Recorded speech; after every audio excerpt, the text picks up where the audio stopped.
Welcome back mga kaadoy dulas. May kwento na naman ako sa inyo. Umpisahan na natin. Sa isang lugar sa Katagpang ay may isang malaking lawa na tagos sa dagat. Maraming mga residente doon ang namumuhay sa tabing lawa na ang kinabubuhay ay ang pangingisda. At dahil maraming bakawan, marami din ang isda na nakatira doon na siyang hinuhuli ng mga nakatira doon. Isang araw, may isang mangingisda ang biglang nawala at tanging bangka na lang ang kanilang nakita. Hinanap ng mga tao sa lugar na yon kung saan siya nawala pero hindi na siya natagpuan. At lumipas naman ang mga araw, may mga dumaong na mangingisda galing sa ibang lugar. Dahil masama ang panahon, napilitan silang magkubli sa lawa kung saan nakatira ang mga tao doon. Kinabukasan, humupa na ang sama ng panahon pero nadun pa rin ang bangka.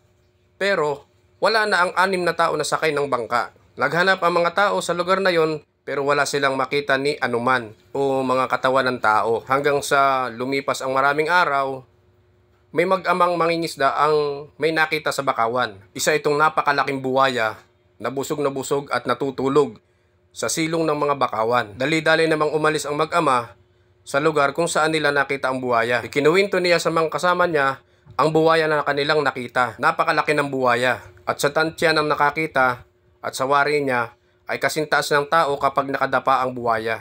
Ibig sabihin ay talagang napakalaki ng buwaya na may haba itong 50 talampakan. Kaya nagsagawa ang mga tao sa lugar na yon para hulihin ang napakalaking buwaya. Ngunit ng kanilang puntahan, ang malaking buwaya ay wala na siya doon kung saan siya nakita ng mangingisda. Inabot na ng maghapon at dumating na rin ang gabi ay hindi nila na muling nakita ang buwaya. At lumipas ang ilang buwan, piyesta sa barangay nila doon at maraming mga karatig barangay ang nakipiesta. Isa sa kanilang pinagdiriwang ang paguda. Maraming bangka na sakay ng mga tao. At nagbabala naman ang mga namumuno sa lugar doon na mag-ingat dahil sa mapanganib sa bakawan. Halos lahat naman ng mga lalaki ay may mga dalang sibat.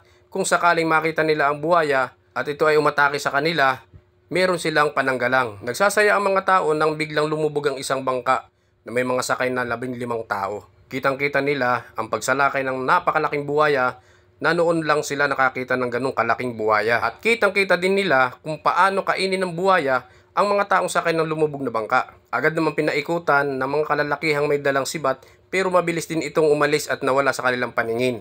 At muling ginalugad nila ang buong lawa at mga kabakawan para hanapin at mapatay ang napakalaking buwaya. Pero hindi na nila muli itong nakita.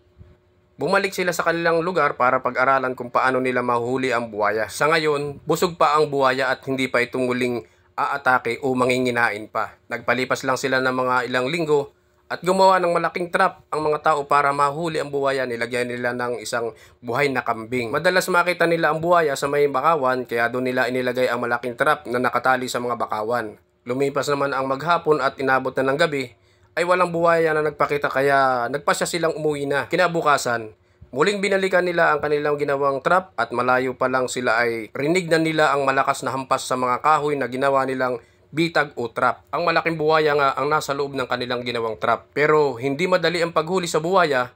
Bukod sa halos sa kasintaas nila ito ay napakahaba pa at halos mawasak ang malalaking kahoy na kanilang ginawang trap. Hirap silang lapitan ito. Kumuha naman ng malalaking lubid ang ibang kalalakihan para talian ang buwaya. At lumipas ang ilang oras at naitali na nila ang napakalaking buwaya. Hinila ng malalaking bangka patungo sa kanilang barangay ang napakalaking buwaya. Pinagkaguluhan ng mga tao ang napakalaking buwaya habang pinag-uusapan ng mga tao kung ano ang kanilang gagawin. At hanggang sa magdesisyon sila na patayin na lang ang buwaya kaysa makapaminsala pa ng mga tao kung sakali itong makawala pa. Pinutol-putol nila ang buwaya at kinuha ang balat at ang mga laman naman ay planong ibaon na lang. Nang biglang gumulong palayo ang ulo ng buwaya. Hinanap nila ang ulo ng buwaya hanggang sa matagpuan nila ito. Kaya lang may isa silang problema. Hindi malapitan.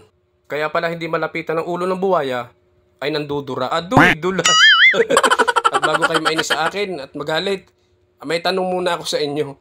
Saan matatagpuan ang pinakamalaking buwaya sa Pilipinas?